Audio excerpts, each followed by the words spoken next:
Attention, everybody. So we'll get started now. So I'd like to welcome everyone and welcome our speaker, Dr. Douglas Tallamy, to the UConn-Stanford Metanoia.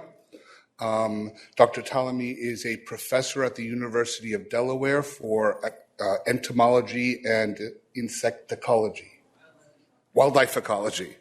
The Metanoia is a campus-wide event that features speakers, discussion panels, films, and the goal is to inform and educate people about an important topic. This year's topic is the environment and how it affects society. And so I can't think of a more appropriate speaker than Dr. Tallamy. He's been working on this for almost 40 years. Specifically, he works on the interaction of insects and plants and how that affects biodiversity and how that in turn affects society. I first came across Dr. Tallamy's work when I was preparing an exercise at the Mill River Park across the street. I would take undergraduates there. I'd talk about individual species and so on and their biology as it relates to our class. But I also touched on some important larger issues like invasive species, ecosystem services, native versus introduced plants. And so to research this topic, I put keywords into Google, and Dr. Tallamy's name pops up immediately. He's a major person in this field. He has 89 peer-reviewed publications. He has numerous magazine articles. He's written 2 books that have gotten rave reviews from the New York Times and academics. And I hear they sell like hotcakes. And he's a very in-demand public speaker. So we're very fortunate to have him at our little place here. So without further ado, please join me in welcoming Dr. Tallamy.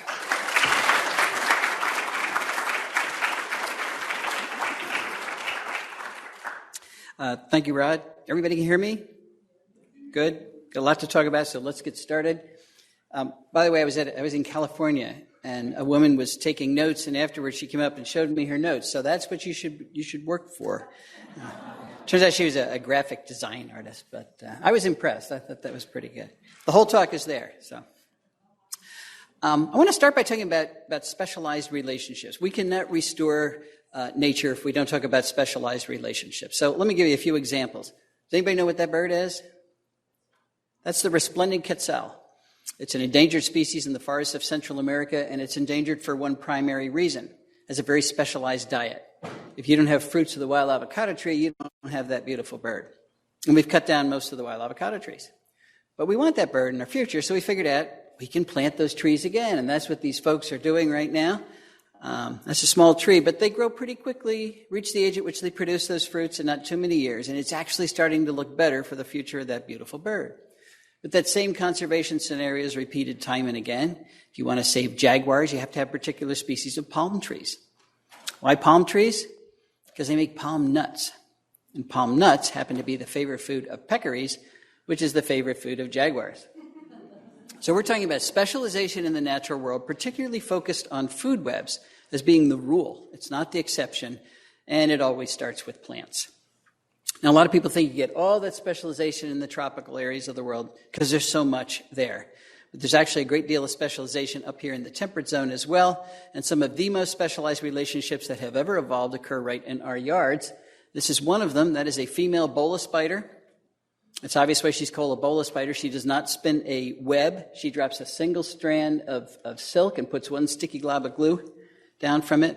Now, she doesn't swing it around her head like a bolus, but it looks like she goes fishing with it. She lowers it and raises it and lowers it real slowly. And the first time I watched her do that, this was in my yard, I told her, you're not going to catch anything. Because it seemed to me a web was a much better idea instead of a single target like that. But about 15 seconds later, a moth flew in and got stuck in her glob of glue, and she reeled it in. She actually played with it for quite a while and turned it into a very fancy egg mass there. Well, I found out later that that was not an accident. She was releasing the sex pheromone of that particular species of moth. So that guy's a male. He thought she was a female. She was, but the wrong species.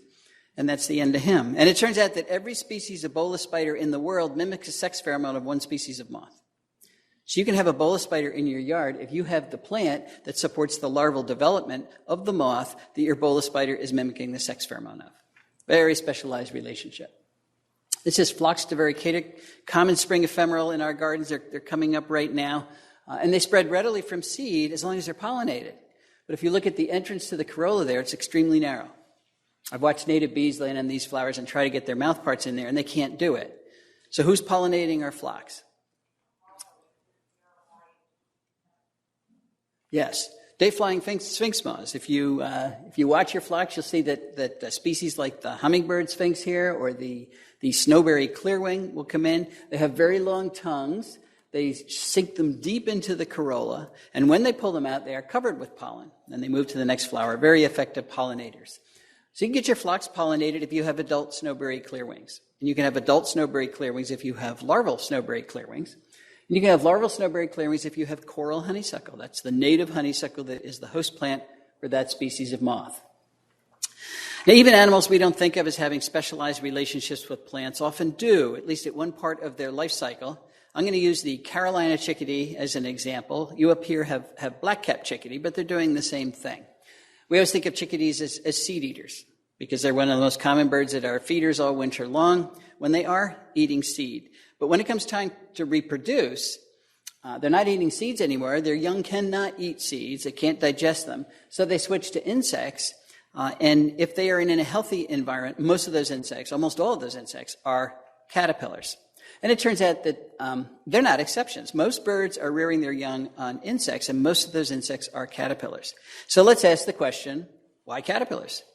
What is special about caterpillars? A lot of other insects out there, but the birds are focusing on caterpillars.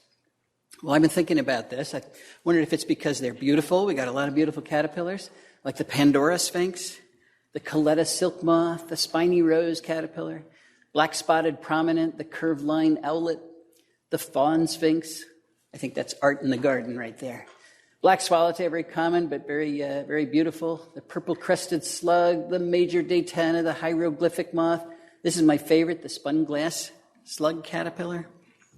Or it could be because they have cool names, like the green marvel, the once-charred punky, the confused woodgrain, the cynical ground cat, the neighbor, the Donald.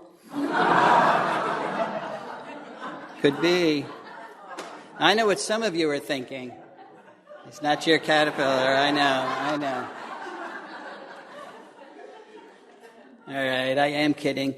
I don't really think it's because they're beautiful or because they have cool names. I think there's some very practical reasons why birds are favoring caterpillars. And one is most of them are soft. That means you can stuff them down the throat of your baby without fear of injuring the esophagus. And that's what the parent birds do. They just take their bill and it's like a plunger. Just push it down there. They're also relatively large prey items. One medium-sized caterpillar is equal to the biomass of 200 aphids. So some of the smaller birds do chase aphids. Do you want to chase 200 aphids or get one caterpillar?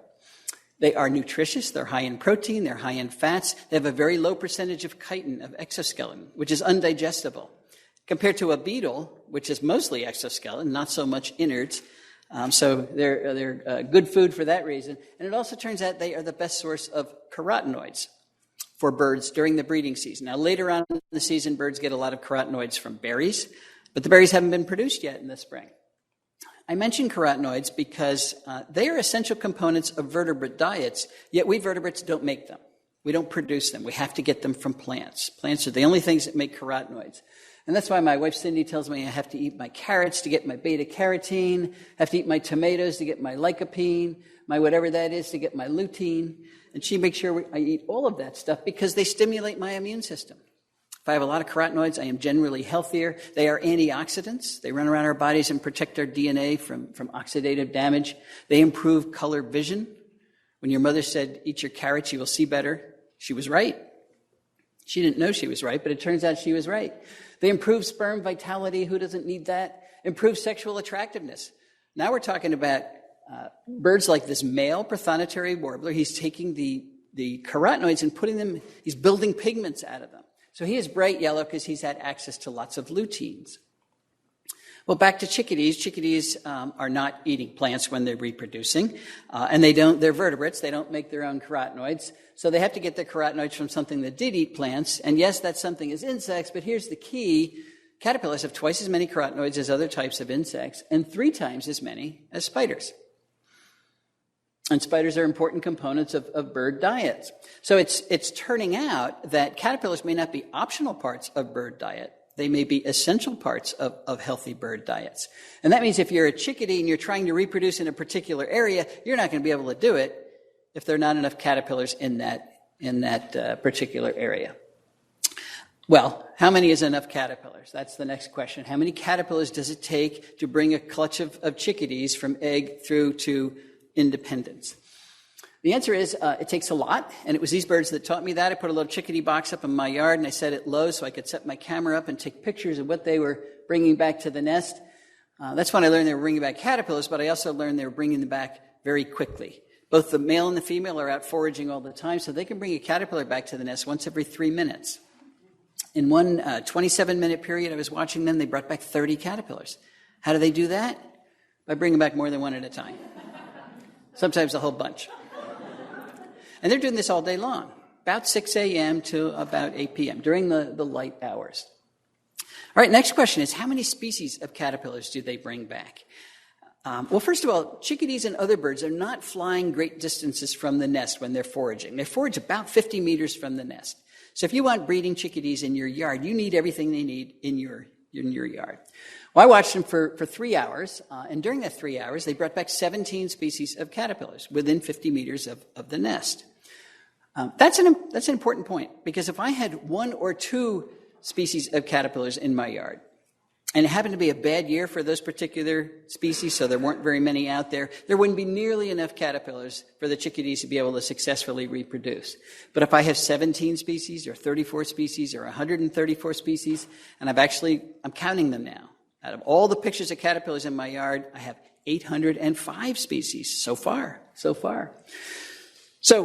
there will always be enough caterpillars in my yard in combination, even though some species will be depressed, because I have that much diversity, which means the chickadees will always be able to reproduce, no matter what the weather is. This is an example of diversity in this food web creating stability in the food web, or diversity in the ecosystem creating stability in the ecosystem. You've heard diversity is good. This is one of the primary reasons.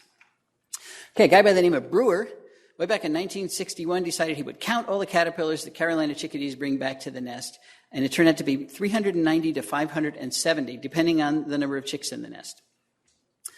And they are in the nest for, on average, about 16 days. Now, then they fledge, but they're still not independent. The parents continue to feed them another 30 days after they fledge. But at that point, they're flying all around, and Brewer could not count. So just to the point where they fledge, that's 6,000 to 9,000 caterpillars required to make one clutch of chickadees. A lot of caterpillars to make a tiny bird, 1/3 of an ounce. That's 4 pennies worth of bird. What if I wanted to make a red-bellied woodpecker? It's 8 times heavier than a chickadee. How many caterpillars does that take? And I don't want just chickadees and red-bellied woodpeckers in my yard. I want a whole diversity of birds. I want scarlet tanagers and titmice and blue jays and bluebirds and tree swallows and common yellowthroats and indigo buntings and towhees and yellow warblers and wood thrushes and wrens and cardinals and hummingbirds, all birds that used to be common in our neighborhoods. And I don't want one pair of them. I want breeding populations. Can you imagine the number of caterpillars required to do that, right where we're living? Oh, you might say, well, you don't need any insects for your hummingbird because it's eating sugar water. And of course, it is eating sugar water, but 80 to 90% of a hummingbird's diet is insects and spiders, and then it goes and gets the sugar water.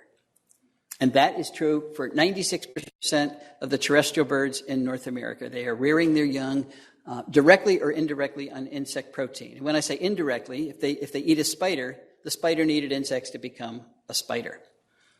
So it's almost all of our birds are relying on insect protein. And this is news. This is news to people who write landscape for birds books, because they will tell you how to put plants in your yard that make seeds and berries, which the birds do eat after they're done with the insects. But in order to have the birds at all, you need the plants that make the insects, or you're not going to have any birds to eat your seeds and berries. So there you go. A little bit of a generalization, but it's pretty close to true. No insects, no baby birds. Okay, how do we do that? What types of landscapes are capable of producing the abundance and diversity of the insects that we're talking about here? Well, to answer that question, we have to consider the most common type of specialized relationship that occurs all over the planet, and that's the relationship between the insects that eat plants and the plants themselves. So we're not talking about pollinators right now. We're talking about things like this polyphemus moth caterpillar and the oak leaf that it's eating.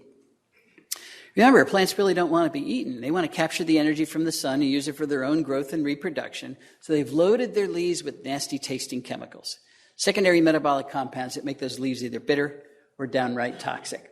And it's a really effective defense. It keeps most of the insects of the world from eating most of the plants of the world. And that's why in the summertime it's green out there. It's not because there's no insects out there that want to eat those plants. It's because most of the insects that are out there cannot eat those plants. They are too well protected chemically. But we do know that insects eat plants. So how do they do that? How do they get around those chemical defenses? Well, this is where the specialization comes in. About 90% of the insects that eat plants are what we call host plant specialists. They pick one or two lineages of plants that are sharing a common cocktail of chemical defenses, and they develop the adaptations necessary to bypass, to circumvent those defenses. They develop the enzymes, the physiological mechanisms to store and excrete and detoxify those compounds, the behavioral adaptations, the life history adaptations that allow them to eat those plants without dying. But it takes a long period of evolutionary exposure to these plant lineages for all these adaptations to fall into place. It does not happen overnight. I'm going to use the monarch butterfly as an example because many of you already know half the story of the monarch. The monarch, of course, is a milkweed specialist, only eats plants in the genus Asclepias. And Asclepias are toxic plants. They're loaded with compounds called cardiac glycosides. So if we were to eat milkweeds, enough of them, we would have a heart attack. That's what cardiac glycosides do. The monarch does not have a heart attack, and it does have a heart, by the way, because it's got those enzymes and physiological mechanisms to be able to handle cardiac glycosides without dying. That's half the story. But what about the sticky latex sap in milkweeds that give that plant its common name? If you break open a milkweed leaf, all this white goo comes out. If you get it on your fingers, wipe it off right away. But if you don't wipe it off and let it sit there for maybe a minute, it starts to gel, turns into something like chewing gum. And that's the defensive property of that latex sap. It will actually glue the mouth parts of an insect shut, and then the insect starves to death. But monarch caterpillars eat milkweeds, so how do they chew through these leaves without getting their mouth parts glued shut? This is something you can watch. If you put milkweeds in your yard, the monarch will come, the caterpillar will crawl onto the leaf, and it typically goes to the end of the leaf and starts to eat. And if any latex sap comes out at all, it'll stop eating immediately, turn around, walk back up the leaf, maybe 2/3 of the way, and it chews through the midrib. And what it's doing is blocking the canals that shunt that latex sap down to this end of the leaf. So after it's blocked them, it turns around and goes back down to the end of the leaf, and it can eat without any latex sap. Yeah, it's very clever, isn't it? That's a behavioral adaptation that allows that species to get around that particular defense. And it's another reason that most insects can't eat milkweeds, because they can't do that. Of course, that flags the leaf. And this allows you, if you're a monarch hunter, you can drive down the road and look at a milkweed patch. If you see flagged leaves, you know milkweeds are there. All right, those are the upsides of specialization. Now the monarch can capitalize on a plant that most other insects can't eat, not much competition for it, and it works really well for the monarch as long as there are milkweeds around. That's the upside. The downside is that now that's all they can eat. So by developing all the adaptations that allow them to specialize on milkweed defenses, they have not spent any evolutionary time developing the adaptations that allow them to eat the tannins that are in oak leaves, or the cucurbitaceans in cucurbits, or the nicotine in tobacco, or the cyanide in cherry, and on and on. Every plant that's out there has particular defensive compounds. It still works fine for the monarch as long as there are milkweeds around. But if we take the milkweeds away, which we have done, we've never shared our residential landscapes very well with milkweeds. We used to share agriculture with milkweeds, but no longer. We now have Roundup-ready corn and soybeans. We kill all the weeds.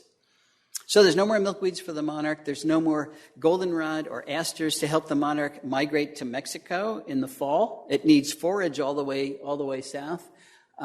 There's very, very few flowering plants for the 4,000 species of native bees that do our pollination. So eliminating all these native plants that we happen to call weeds is really clobbering our biodiversity. We do have a marketing problem with native plants. If we called milkweed Monarch's Delight, It'd be much more popular, I guarantee it. But the fact that we call it a weed, you got to kill it. You got to kill it without even thinking about it.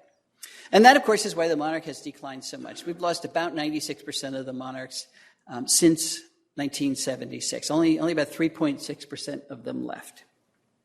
And I want you to think it's just moths and butterflies that are specialists. This is the elderberry beetle, only eats elderberry. The dogbane beetle only eats dogbane. Sumac flea beetle only eats sumac. This is a Koreid bug, a leaf-footed bug that only eats ash. So if the emerald ash borer comes and kills all our ashes, we will lose this species. Dave Wagner at Storrs has looked at all of the insects that specialize on ashes. It's 95 species will disappear if we lose our ashes. And that's the problem, the fact that so many of the insects that are out there are host plant specialists. If you take away the plant in which they have specialized, you lose those species. There's some good news here, and that is as we learn more and more about what food webs are comprised of, what components actually make up a food web, we can purposefully rebuild that food web wherever we want to. Let me give you an example. I'm going to use the white-eyed vireo's food web because that is the nest that my wife found in our yard a few years ago. Now, the birds knew that I had to take pictures of the caterpillars they're bringing back to the nest so I could identify them. So they built the nest very low, and I can set my camera up again. I need to identify the caterpillars. We know a lot about what caterpillars eat. And if I know what the caterpillar species is, I know what plant is necessary to make it because of those specialized relationships. So I know what plant I need to plant if I want to have white-eyed vireos. So let's do that for a few minutes. That caterpillar is the blinded sphinx moth, a specialist on black cherries. We have a lot of black cherries at our house, making those caterpillars so the babies get to eat. This little guy is the chestnut schizura, and despite its common name, it's a specialist on native viburnums. At our house, that's arrowwood, Viburnum dentatum. I know that because we planted it. Our yard was mowed for hay when we moved in. So we know the plants that are there. We put them in. And now the Viburnum dentatum is making chestnut schizuras, so the babies get to eat again. This guy with the white stripe is the drab prominent. It's a specialist on sycamore. Now, we did not plant sycamores at our house, but there was a big wind maybe 15 years ago, blew in some sycamore seeds. One of them germinated in my cold frame, and I'm not fast at weeding things out. It is now well over 40 feet tall, making drab prominence so the babies get to eat again. So on and on we go. This is the eight-spotted forester moth, a specialist on native grapes. We have lots of those. The lunate zale, another specialist on black cherry. This is the spicebush swallowtail. There's its phony eye there. It's supposed to scare the bird into thinking it's a tree snake. Didn't work this time. It's a specialist on spicebush and its close relative sassafras. We have both of those. This is the tufted bird-dropping moth, another specialist on black cherry. So black cherries are emerging as a really important component of this bird's food webs. But these guys are hungry. We need a lot more than that, so let's put some black walnut in the landscape. If we do that, we get the walnut sphinx, the gray-edged boma loca, the black blotch caesura, the bride, all specialists on black walnut. If we have native maples, we get... what do we get? Plagodes inchworms. We get the green striped maple worm, the maple bantam dagger moth, and of course many others. Native elms will give us the four-horned sphinx, double-toothed prominent, interrupted dagger moth, and again, many others. Remember, 90% of the insects we need to feed these birds, to build this food web, will not be in our yards if we don't put the plants that make those insects in our yards. So if we want the mustard sallow, we need witch hazel. If we want the hackberry emperor, we need hackberry. If we want Cuculio asteroides, we need native asters. The Arcigera flower moth and brown-hooded owlet need goldenrod. The hog sphinx, Pandora sphinx, abbot sphinx all need Virginia creeper. Redbud leaf roller needs redbud. The gray furcula needs native willows. The turbulent phosphilla needs greenbrier. And the orange tufted oneida, the spiny oak caterpillar, the two-spotted oak punky, the variable oak leaf caterpillar, the red-humped oakworm, the orange-humped oakworm, the pink-striped oakworm, the delightful dagger moth, the pleasant dagger moth, the lesser oak dagger moth, the greater oak dagger moth, the streaked dagger moth, the afflicted dagger moth, the white-blotched heterocampa, the oblique heterocampa, the red-line panapoda, the laugher, and many, many more won't be there if you don't have oaks. Because it turns out that around here and in 84% of the counties in the U.S., oak's number one. You know where I took all those pictures? My front yard. I took them in my front yard. I don't like the term backyard habitat because it implies everything we're talking about here is so ugly, we have to hide it in the backyard and make sure nobody sees it. Not so. You can put your oak tree in the front yard. It also cuts our conservation options in half. For no reason. Okay, why do we need all these insects? Well, we talked about birds needing them. But it turns out that insects are critical components of almost every terrestrial food web that is out there. All spiders eat insects, or they eat other spiders that ate insects. And I know a lot of people don't like spiders, but look who does.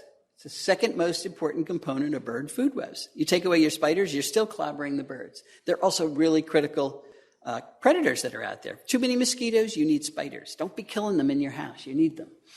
Then we have all of these insect predators that are eating insect herbivores. If you get rid of the herbivores, you get rid of the predators, and they themselves are important components of food webs.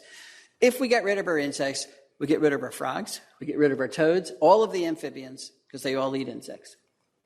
So do our lizards, so do our bats, so do our rodents. Why? Because it's really good food. Insects are really good food. Pound for pound, some studies have shown twice as much protein in insect meat as there is in beef. And they have organs in their abdomen called fat bodies that are loaded with lipids, high energy compounds that allow these little guys to grow quickly, reproduce quickly. And if you're a mouse, that's what you want to do, because there's a lot of things that want to eat you. Same reason larger organisms are eating insects. They're just really good food. The skunk is digging up your yard to get the grubs in your yard. Possums eat a lot of insects. Raccoons eat a lot of insects. Even things we don't think of as insectivores eat a lot of insects, like Mr. Red Fox here. 25% of a red fox's diet is insects. 23% of a black bear's diet is insects. So it doesn't matter how big you are, you need insects. Even if you don't eat insects, you need insects.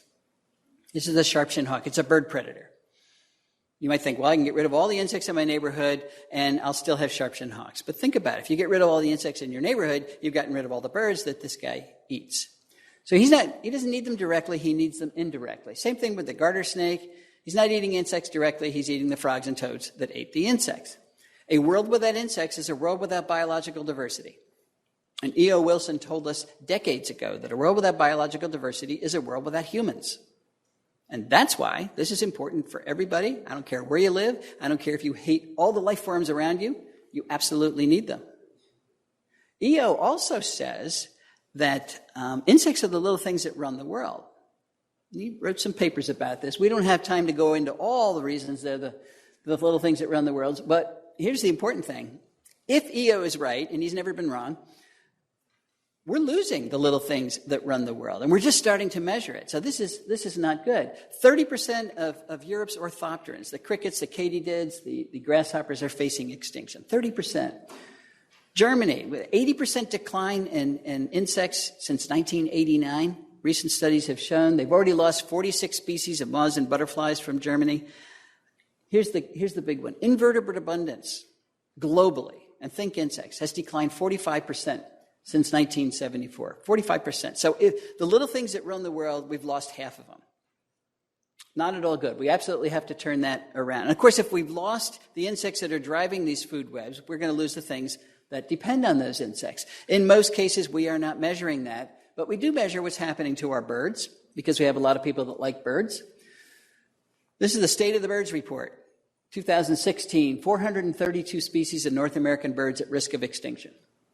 That's a third of our North American birds. And that doesn't mean there's only 5 left of each one of those. Any population that is declining rapidly is at risk of extinction, because unless you turn that decline around, it just keeps going. We have 1.5 billion fewer breeding birds in North America than we had just 40 years ago. Let me remind you, 1 billion is 1,000 million. Most of you people here, almost everybody, is under 40 years old, which means you've never known a time when there were 1.5 billion more breeding birds here, which means you don't miss them, which means this is an example of shifting baseline. You don't care because you don't realize it's a problem. You go outside, it's quiet, but it's always been quiet, so that's normal to you.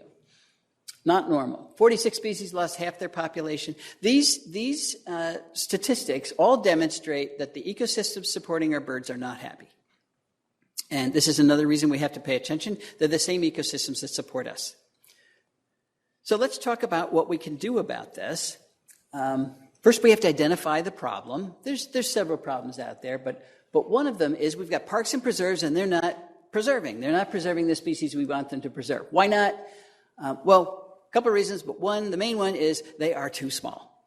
They are too small. And they're also, when you shrink them, they also become isolated from each other. When you take a large area like this and you shrink it down to a little habitat fragment, and if you get up and fly and look out the window, that's what you see, little habitat fragments. They don't have to be that small.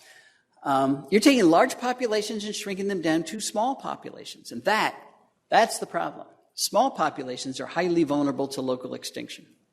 Why? Because all populations fluctuate. Good times they go up, bad times they go down. If you're a large population, this top line here, even in your down cycle, there's enough individuals so you can increase quickly when times get better. But if you're a tiny population in your normal fluctuations, you often hit zero. You blink out of your little habitat patch, and then you're gone. And unless you recolonize it, you're permanently gone. That's called local extinction. And studies all over the world, and some of them quite lengthy, 100 years in length, are telling us the same thing. The natural areas that we have left on this planet are not large enough to preserve the nature we need them to preserve. And that, unfortunately, includes our largest national parks. But don't panic. We're going to fix it before the end of the talk. I realize people have a limited ability to absorb bad news. I call it your bad news cup. And when it's filled up, that's it. You turn off. And you might have come here with your bad news cup filled up. I don't know. But I got to give you one more piece of bad news, and then we'll talk about some good news. We have to talk about invasive species. Let's just focus on invasive plants. First, let's define it. An invasive species is a non-native species that's displacing native species. So non-native plants displacing native plant species. 3,300 non-native plants in the U.S. now considered to be invasive. So I've heard people say, Virginia creeper, a good native plant, is an invasive species. No. It's an aggressive species, and it's duking it out with other native plants the way it always have, normal interaction. But when you take a plant from China that comes over here with no natural enemies, the deer hate it, you've got a competitive balance, real imbalance towards that species, so it overruns our native plants and changes the structure of entire ecosystems.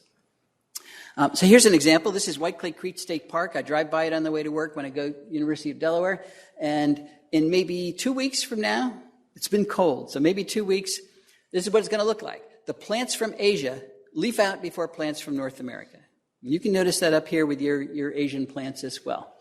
So every bit of green you're looking at there is a plant from Asia. Multiflora rose, oriental bittersweet, Japanese honeysuckle, bush honeysuckle, privet, miscanthus, barberry, Callery pear, Norway maple, ailanthus, burning bush. They're all there, and every one of them is an escapee from our garden.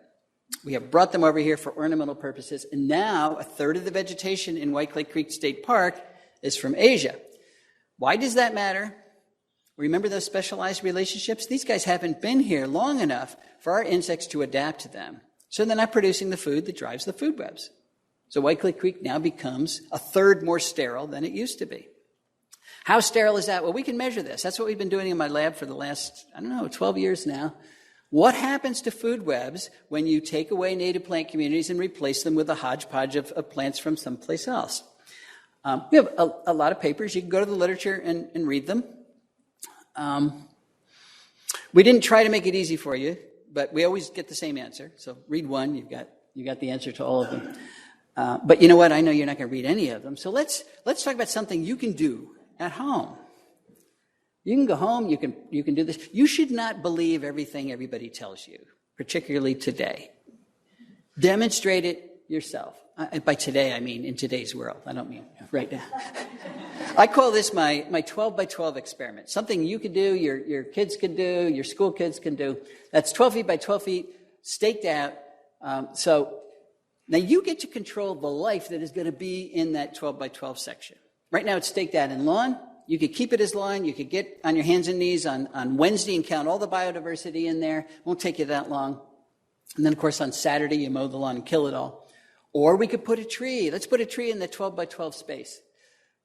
We're going to do that. It's our chance to essentially play God. We get to determine how much life is going to be there by determining which species are there and how many are there. This tree, this is a white oak I planted from an acorn. It is filling that 12 by 12 space. So that's the decision I have made. By the way, this proves two things very quickly, little aside. It proves oaks grow. Landscapers tell you all the time, don't plant an oak because you won't live long enough to enjoy it. That's 14 years old. I'm enjoying it. It doesn't have to be 300 years old before you enjoy your oak. It also was free. You don't have to spend $5,000 to get a giant oak transplant and then watch it die because it's too root prune. Okay, let's walk around this tree and count the caterpillars at head height. We're not climbing on ladders or anything, just at head height. Count the caterpillars, and we're going to do that on July 25th of 2014. We're going to find 410 caterpillars from 19 different species. I'm going to stand back, take that picture, so I can ask you, how many of those caterpillars do you see? How much caterpillar damage do you see? And this is the distance at which we view our trees. If you went up and looked at any one leaf, there would be holes eaten out of it, but you don't notice that here. Yet, if I knocked on your door and said you got 410 caterpillars on your oak tree, get the spray can, call the man, save the tree.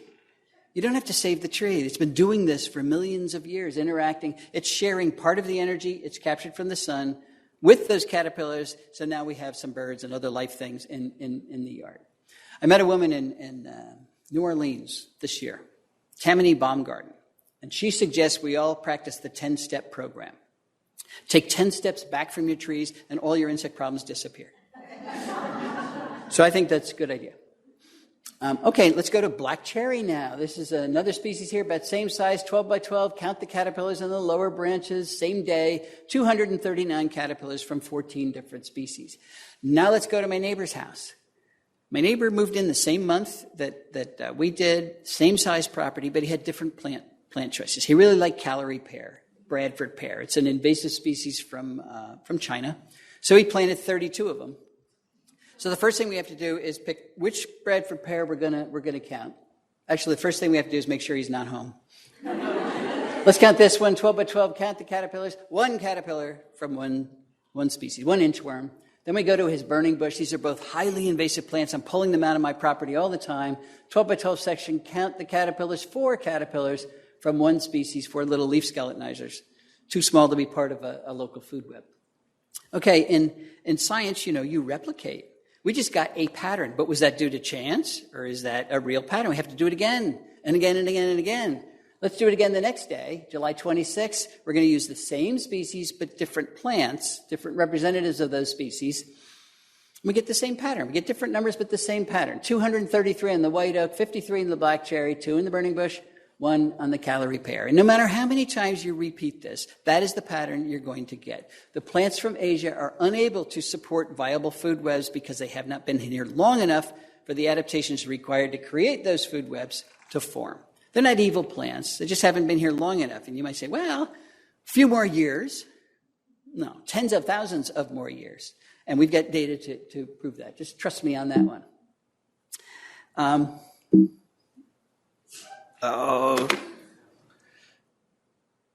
iCloud preferences. We'll get rid of that. Okay. Rick Dark and I gave a talk in Williamsburg, not this spring, but previous spring. And after the talk, we drove up, we were driving home, drove across the Bay Bridge in Virginia and Maryland, right across the Bay Bridge up the Eastern Shore. The first building you come to is the Sunset Beach Inn and Grill. And there are all the Callery pears in full bloom. And that's why people plant them. Got a pretty bloom in the spring, pretty nice fall color. Cheapest tree you can get on the market. That's really the reason. They don't live very long. You get the ice storm and down they come. So maybe 30 years. These guys are old. They're not going to live very much longer. But that is the only tree that the Sunset Beach Inn and Grill liked.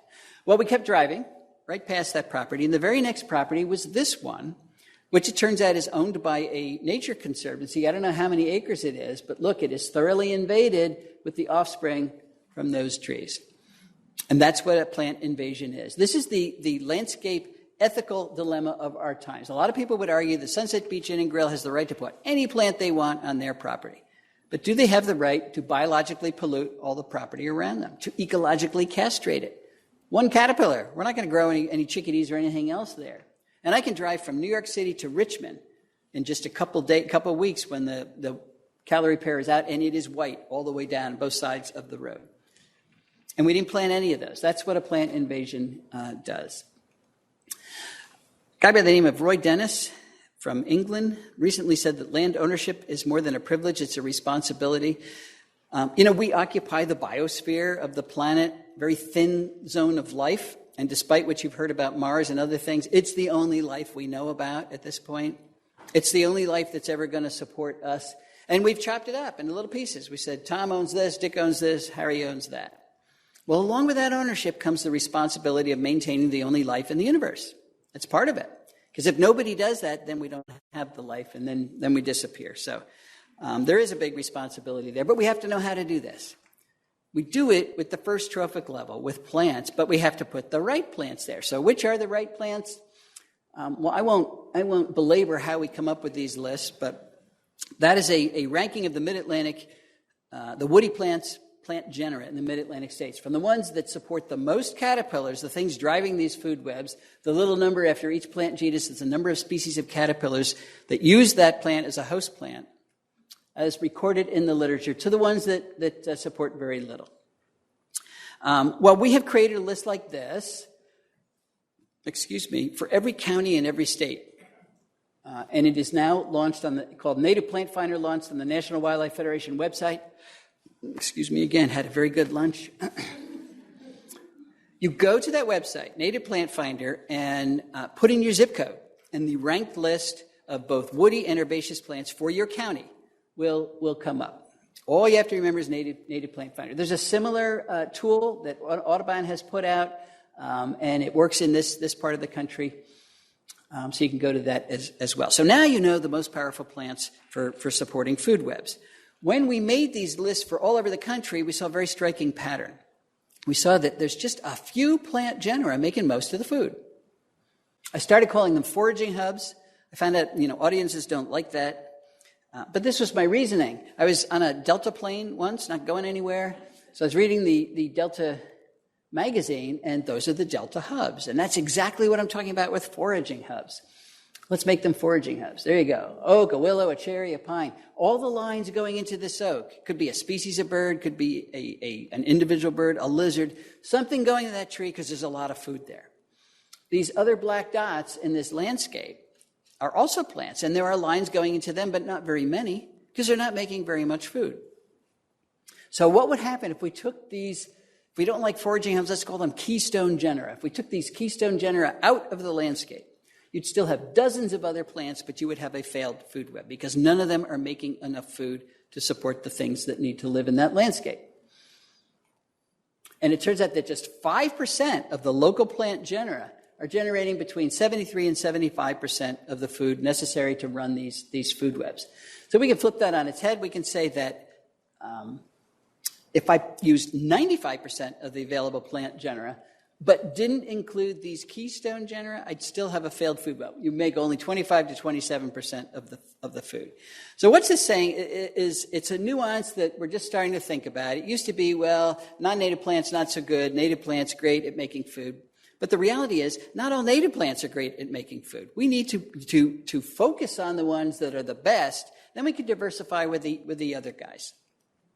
So just to emphasize the differences here, 557 species on mid-Atlantic oaks. If you don't like caterpillars, call them bird food. 557 species of bird foods. And that's not counting the acorns either. Let's compare that to ginkgo. Ginkgo biloba, another plant from Asia, favorite street tree. Our lists say there's 5 species on there. They're all mistakes. Those are mistaken records in the literature. It's really 0. So 557 versus 0. Which would you plant if you want to help the life around you? Number 2 in the list are native prunus, things like black cherry, pin cherry, American plum, Chickasaw plum, 456 species on native prunus compared to Zelkova. We use a lot of Zelkova, at least where I come from, another genus from Asia.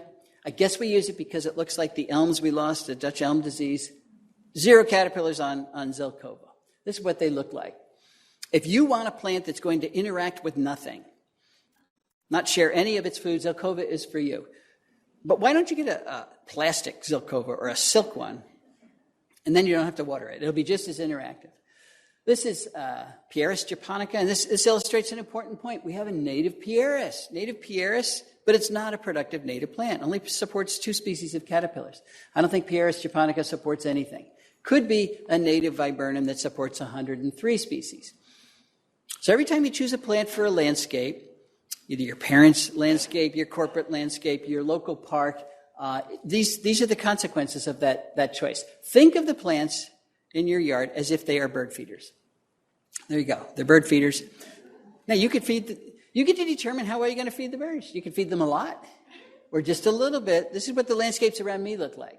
Giant lawns with just a very few plants in them. You can choose plants that produce food. Put food in your bird feeders, or you can keep them empty. There's a ginkgo back there. It's a big tree, but it's not making any food.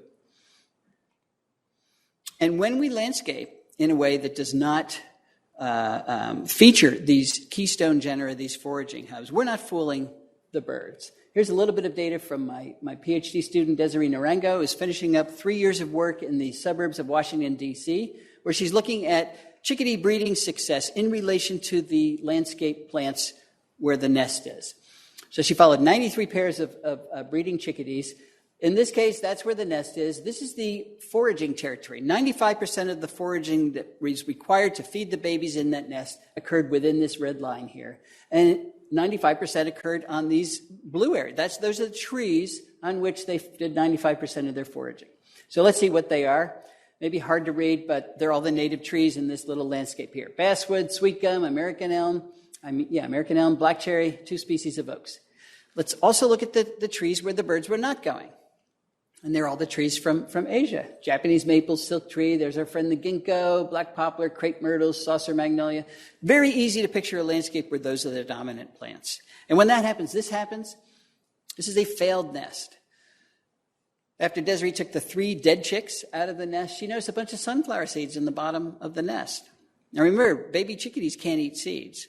What she thinks happened is the parents ran out of caterpillars because they were in a lousy landscape.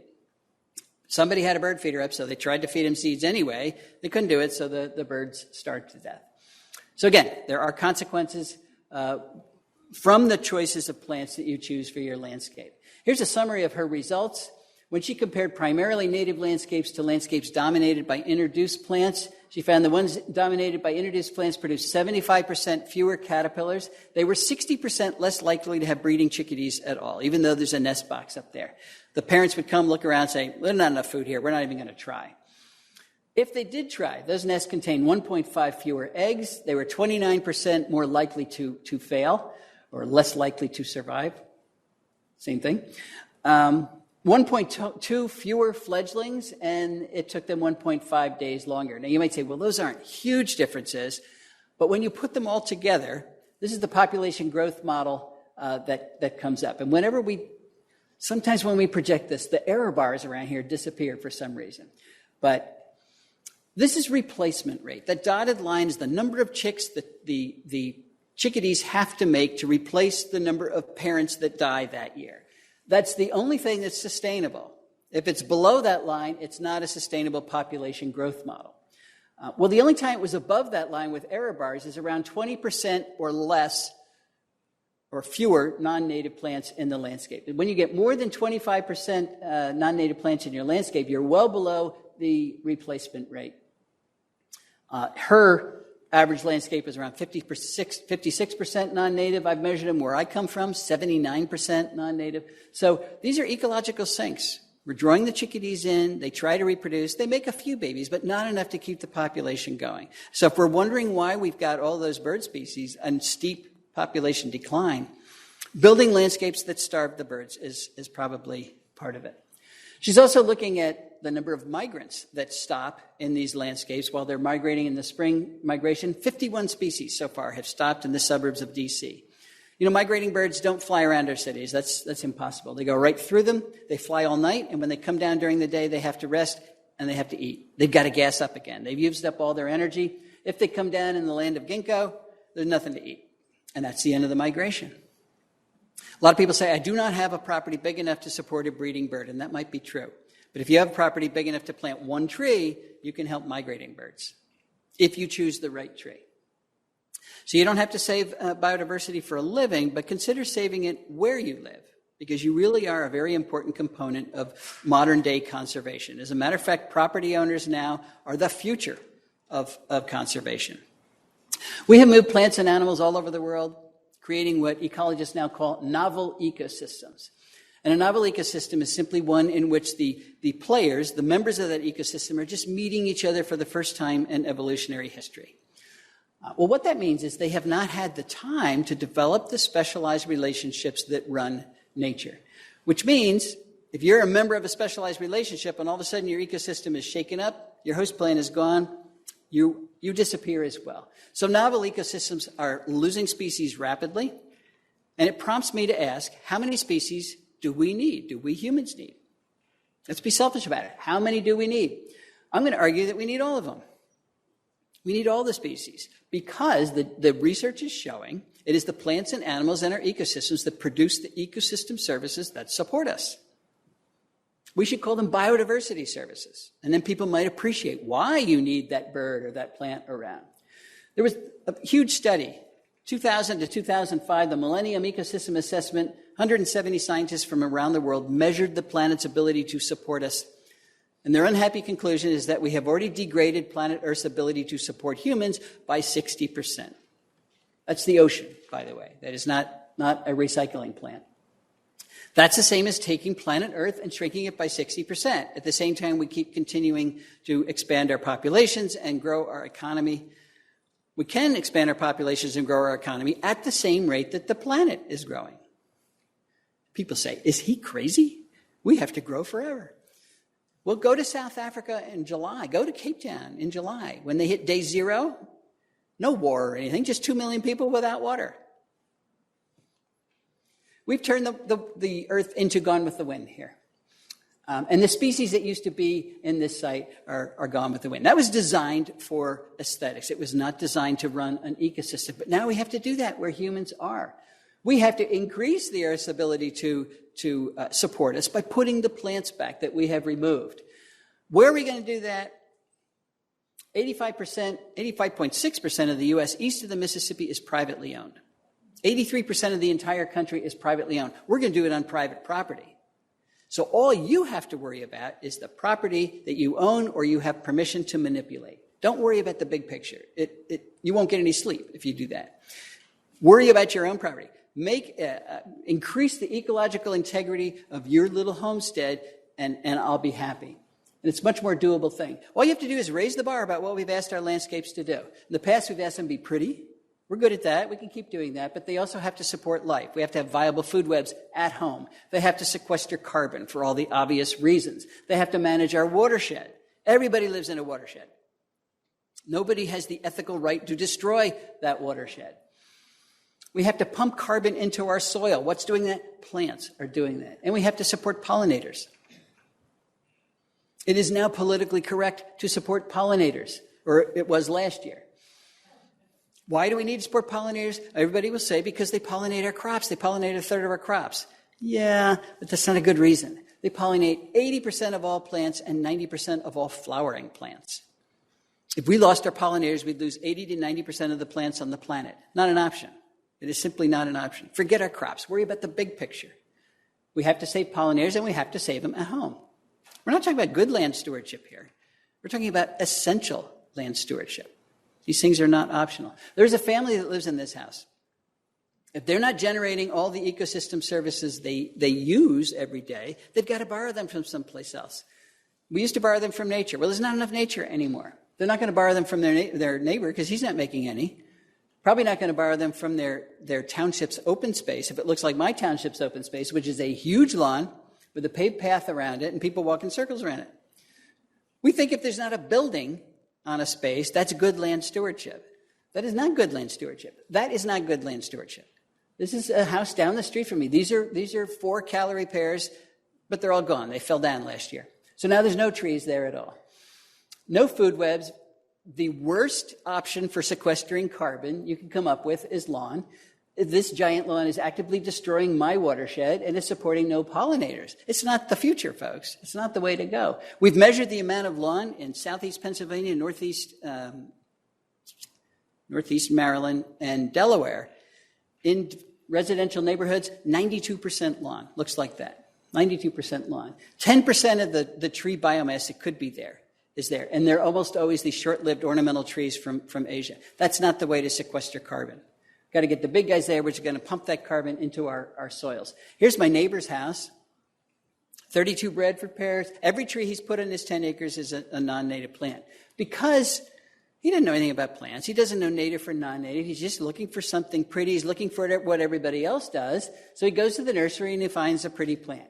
Maybe it can be a screen, an anchor, or focal point, but it's all been about aesthetics. No thought to the ecological role those plants need to play at home. But we can do that. We get pretty plants that do support food webs, that protect our watershed, that sequester carbon, that support the pollinators, that have healthy communities of natural enemies to keep it all in balance. How do we do that? How do we do that? Well, this is the most important thing we need to do. We've got isolated habitat fragments out there. We need to connect them. We need to build biological corridors that connect them. Who lives in between those fragments? We do. So those biological corridors are going to go right through our neighborhoods, right through our townships. And if we connect those isolated habitat fragments, they're not isolated anymore, which means the populations within them are not tiny anymore, so when they fluctuate, they won't disappear anymore. This is the single most important thing we can do to stop the steady drain of species from our ecosystems. Where are we going to put all those plants? In the area we have in lawn now. We got 45.6 million acres of lawn. That's equal to the area of all of New England. And we're still adding 500 square miles of lawn to the U.S. every year. Why? Because lawn's a status symbol. We can change our status symbols. And we need to build our biological corridors out of those powerful plants I was talking about. This is what we used to do. We'd build our house, put in a foundation, planting, a few trees here and there, then we're exhausted, no more landscaping. So everything by default becomes lawn. Let's turn that on its head. Let's build the house and now figure out where we do want lawn. We want lawn where we're going to walk. It's the best plant to walk on without killing it. So figure out where you're going to walk around your yard. I look at where my neighbors walk on their 10 acres. Nowhere. Never outside. But what if you want to get married in the front yard? You need lawn there. Walk to the backyard. Nice path. Throw the frisbee. Have a barbecue. Where are we going to use the yard? That's where the lawn goes. And then everything else by default becomes heavily planted. This is the landscape design challenge of our times. How do we get all these plants on our landscapes without it looking wild and messy? We can do it. And if we convince our neighbors to do the same thing, now we've got the connectivity with the woodlot over here and the woodlot over here. Not only will we stop the drain of species from our neighborhoods, we'll reverse it. They will come. Our 10 acres at home that was mowed for hay when we moved in, I don't know how many species of birds bred there. I didn't count them, but not many. We now have 54 species of breeding birds. It happens. It happens. We'll still have lawn, so we can still play with our lawnmowers. It'll be okay. And if we do this in half the area that we have in lawn, let's say we've got 40 million acres, let's cut that in half. We can create a new national park that'll be 20 million acres in size. We're going to do it at home, so we'll call it Homegrown National Park. And it'll be bigger than the Adirondacks, plus Yellowstone, plus Yosemite, plus Grand Teton, Canyonlands, Mount Rainier, North Cascades, Badlands National Park, Olympic National Park, Sequoia National Park, the Grand Canyon, plus Denali, which is huge, plus the Great Smoky Mountains. Add up all those parks, still less than 20 million acres. So let's do that. Let's take areas that look like this. This is the entrance to the Toledo Zoo. Nice grass path filled with dandelions here. Let's turn it into that. And when the zoo did that, the board of directors had a fit. They said, nobody's going to come to the zoo anymore. It's very hard to change culture. Let's take these square things here, turn them into this. This is on Fisher's Island. You know Fisher's Island, high-end island off of Connecticut. Roosevelt's there. There's a nice house here. I should have included more of that. This landscape is doing everything that I've talked about, except supporting the pollinators, so let's put in a pollinator garden here. This is what they're doing in agriculture all over the country, particularly in the Midwest. All the weeds gone, and now it's lawn. Now it's lawn. That's Iowa, but this is Iowa too. They're figuring out there's a better way to treat the edges of our ag fields. This is a mulch sculpture that proves you can't use native plants formally. Unless you go to Indianapolis, this is a formal garden in a park, all native plants. Formality is a function of the design. It's not a function of the plants in the design. Our native plants are used in formal gardens in Europe all the time. It's okay over there because they're non-native plants over there. This is a corporate landscape. Invites the employees to come out at noon to get sunburn. Could be a lovely setting like this. And there's really interesting research that shows just 15 minutes in a setting like this, and there are measurable medical benefits. Your blood pressure drops, your stress hormone, your cortisol drops, your cancer is cured, you don't get divorced anymore. I'm not kidding. The research is showing you get the same benefits you get from intense meditation, which has been shown to boost your immune system. It also restores your attention span. Our attention span is eroded all day long. By the time we go home at night, we're all crabby and we yell at our spouse. 15 minutes, restores your attention span, you become a nice person again. I'm going to put another ball up there, call it mental health. Call it physical health. Put a tree outside of a hospital room and the patient gets better faster. You put a tree outside of a classroom, test scores go up. Why? Nobody's sure, but they think the connection is stress. When you lower stress, we do everything better. Does that mean your yard has to be 100% native? No. There's room for compromise. I like to talk about crepe myrtles as an example. It is the quintessential decoration. You can get it in any color. It's not too tall, has exfoliating bark. They use it heavily in the South. What are its leaves contributing to food webs? Nothing. So what's pretty but kind of biologically inert? I always think of statues. But how many statues do you want? One or two. But you can overdo it. How do you know when you succeed? When you have holes in your leaves. This is holistic gardening. That's a shingle oak leaf in my yard. A caterpillar has eaten part of that leaf and is now in the belly of a bird. And that happened because this oak is willing to share part of its energy. If it wasn't, I would have no food web, I would have nothing happening, no life forms, no functioning ecosystem in my yard. Go home and look at your plants when they leaf out. If there's nothing eaten out of them, you've got a dead landscape. You have to put the plants that are going to support life. People ask me, where have the fireflies gone? We don't see the fireflies or the lightning bugs the way we did when we were kids. Well, they're not flies and they're not bugs, they're beetles. That's what the adult looks like. That's what the larva looks like. And it is a predator in leaf litter. So if you rake up all your leaf litter and throw it out like it was trash, you've thrown away where they live, where they hunt. If you have Chemlon, you've poisoned them. If you have security lights on all night long, you've messed up their adult communication. So if you get fireflies back in some place in your neighborhood, you're doing several things right. But this is the key here. If you have breeding birds in your yard, because you can't have breeding birds in your yard unless you have the food to support them. We can save nature, but but only if we learn to live with it. And I'm going to leave you with one really good example of how easy this can be.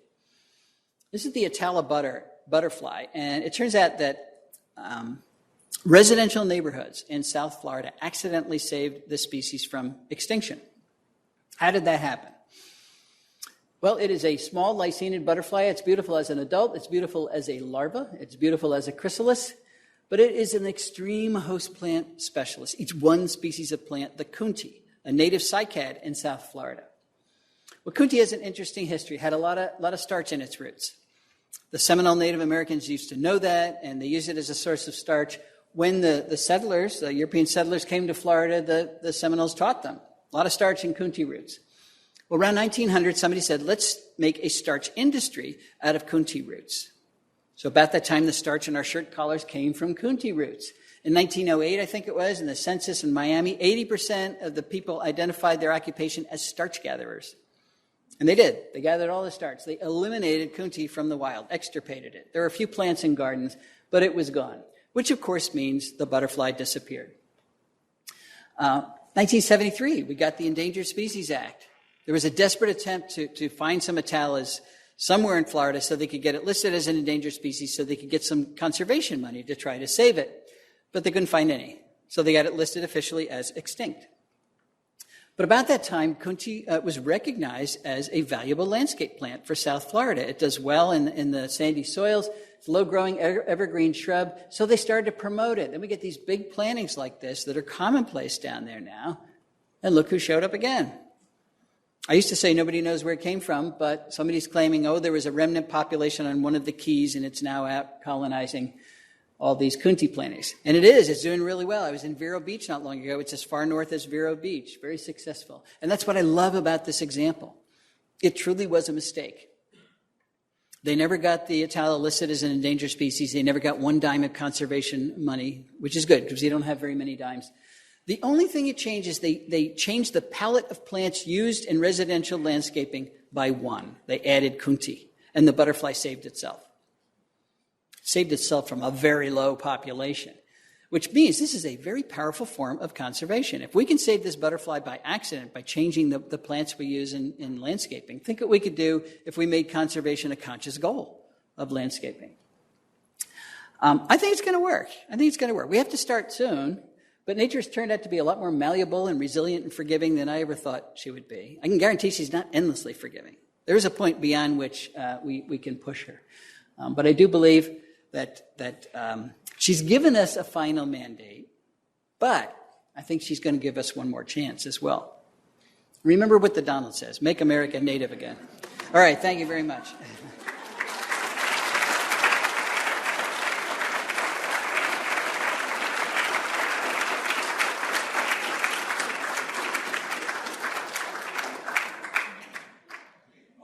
This working? Yes.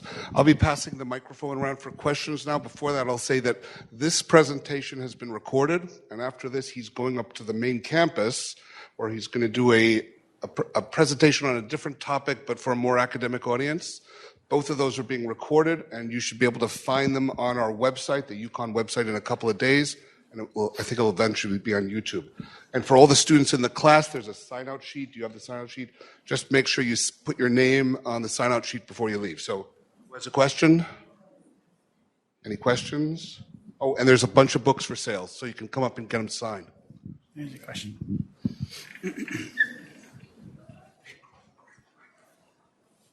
I was just wondering, what's a basic way, if you don't have lots of room to plant, what's another way you could help with spreading native species like that? So what do you do if you don't have a lot of room, which many of you at this stage of your life probably don't have? There is no doubt that this is easier to do where we do have land. So, I wouldn't start this in Manhattan because that's going to be a bigger challenge. But even in small properties, first of all, any small property is attached to another small property. So if you were the only person in the U.S. to do this, it's not going to work. I guarantee it. But if it becomes a cultural change and the entire society gets into it, then you're attached to other small properties. And in combination, your entire neighborhood can make a difference. If you don't own any land right now, every park, every preserve is looking for volunteers or places to... Land management is a real challenge. We get land conservancies here. They buy up land, but they don't know how to manage it. They all have invasive species to help pull them out. There are a ton of things you can do to shift the balance of right now, which is now primarily non-native plants, to native plants. So any place you can do that, that'll be a big help. Yes? First of all, thank you very much for the talk. It was a wonderful talk. I have an economics question, specifically how or what are some ideal changes in the economy that might help biodiversity, specifically things like factory farming and kind of creating more local sustainable communities? Okay, a lot packed into that question. We could turn the attitude of how we treat our landscapes around overnight if we changed our tax structure. So if you got a tax benefit for reducing your lawn, putting in these powerhouse plants, people would be on it. They did that in Costa Rica. So it works. As soon as Costa Rica realized that ecotourism was its number one industry, it changed its tax structure. It went from 80% forested to 40% forested because they, log it once and then it's gone. But then they said, well, if you put the trees back on your property, we'll pay you. Everybody started doing that. Now it's up around 50%. It's working. So changing incentivizing conservation works. Farmers are trying to make a living and they're feeding us. If we say, hey, you need some buffers here, you need pollinator strips, you need to do things that favor biodiversity instead of eliminate it, but that takes part of your land, they're generating ecosystem services that benefit all of us. So I think we should pay for that. A very small environmental tax, if you were charged $5 and everybody was, it would pay for all of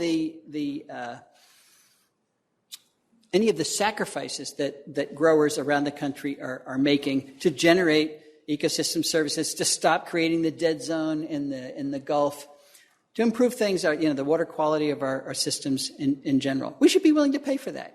We say, no, we don't want more taxes. Then we go out and we buy a Starbucks for $5. I mean, we can afford it. We really can.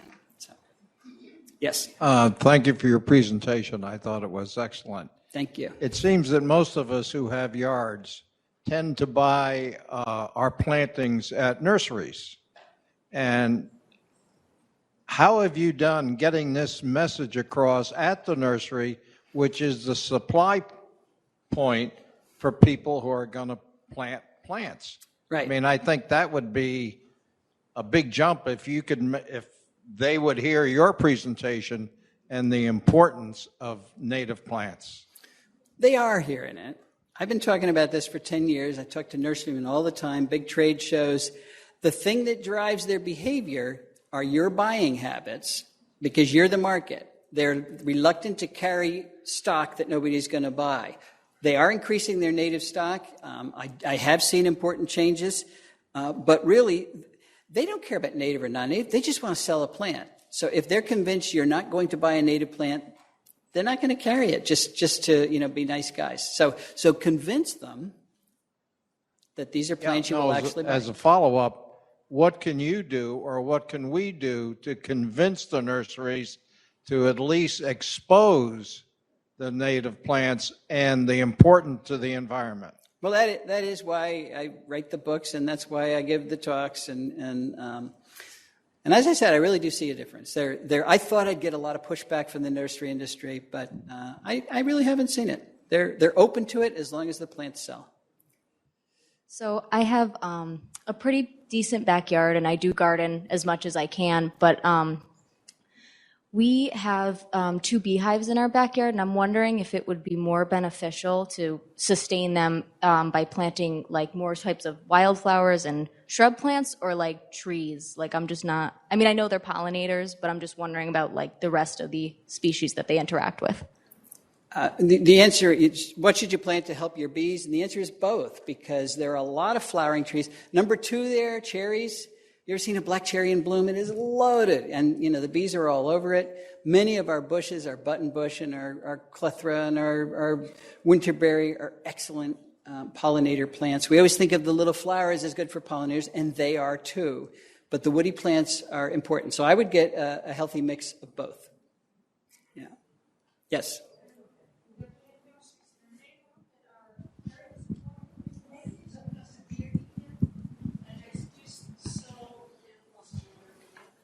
Right. Deer eat natives. Of course they do. They taste much better. We have too many deer, folks. We have too many deer and we have too much Lyme disease.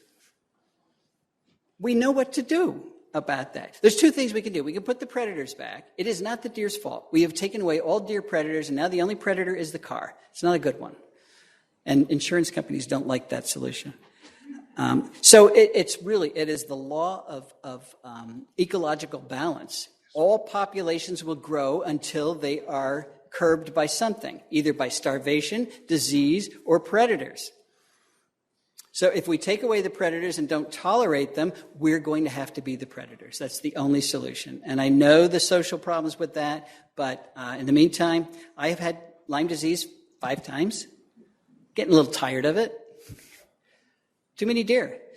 So the solution is not to find a bunch of plants the deer won't eat. We have already found them. They won't eat autumn olive or barberry or burning bush. They hate these plants from China.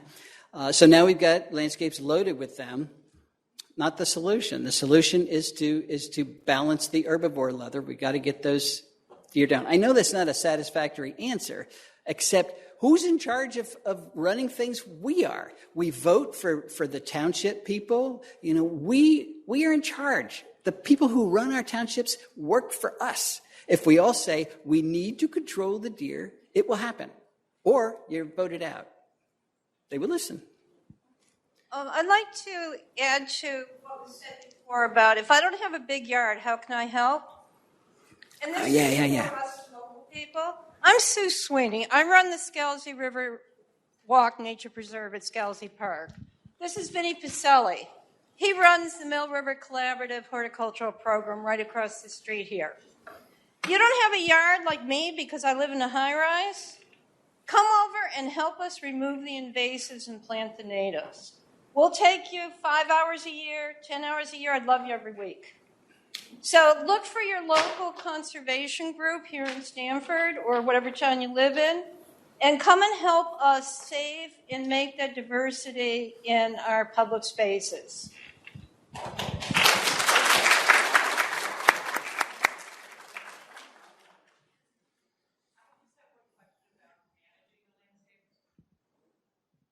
So if you're managing your landscape and it's winter and fall and eventually you cut down the perennials, right, and you have all this beautiful material to compost, so you want to keep it on site, right? Where do the predominant insects hibernate, other than the leaf litter, right? You said the leaf litter was it, but they've got to be in the twigs and stuff, so you have to leave that material on site also, right, to keep some of the insects here, or that is correct. Trees, or what would you say? In all those dead stalks, the unsightly things from our meadows and our plantings, the old rudbeckia. First of all, a lot of them are filled with seeds. So that's what our sparrows and many of our seed eaters over the wintertime are eating. The junk goes all over the place. They're eating the seeds on that material. So if you cut it down in the fall to make it look neat, you've just removed at least half of the benefit of those plants. If you leave it till the end of March, and cut it down so they can grow up nice, then the birds have gotten their seeds. That's good. But in the stems are insect eggs. They're butterfly chrysalids, and you're right. All the insects are around there, the ones that overwinter. So how do we balance that? The standard recommendation is you remove a third and a third and a third. So every year you only remove a third of that material. Or if you remove all of it, then don't put it through the mulcher, tie it up or something and stand it in the back. But that way the 2/3 you didn't mow or burn that year will colonize the area you did. If you burn or mow all of it every year, then you have to get colonization from the outside, because burning and mowing does kill most of the things, no matter when you do it. Unless you wait until midsummer, which is, then you've got all the midlife again, and so it's hard. Managing for aesthetics, and that's really what you're talking about, is going to kill things. So try not to do it all at once. That's the trick. I have a question about leaves. Leaves? Leaves. Okay, so a big thing in the fall is people, raking the leaves, or the gas blowers. I would guess the gas blowers. The gasoline doesn't help any of the insects. I was just at the end there, you showed some leaves, and so when you remove the leaves and you put them in bags, then you've removed some of the beneficial insects. So if people want to do the right thing in the fall where there's leaves, what should they do? Leaves are the perfect mulch, first of all. So if you have the fancy, I hope it's not licorice mulch or something, replace that with real leaves. And some people say, well, I've got to grind it up so it looks nice. And maybe in the front you do a little bit. But just putting your leaves in your flower beds is a great way to have them over winter. Now, if you have a lot of spring ephemerals and stuff, you can't put 3 feet of leaves on top of them because they won't be able to come up. But you want to do the best you can to keep all the leaves on site. My son called me up a couple years ago, and he said, he just moved in a new house. He said, Dad, I have way too many leaves. What should I do with them all? I said, put them in your flower beds. He said, my flower beds aren't big enough. I said, exactly. Remember, you're cutting the area of lawn in half. That's a great way to create a new instant flower bed, is to mulch it heavily and reduce the amount of grass you have. But be creative.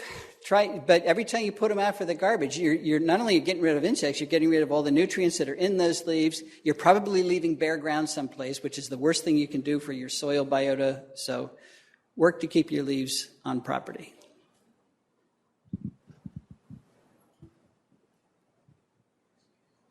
I think we're done. Great. I'd like to thank Dr. Tallamy one more time. Thank you.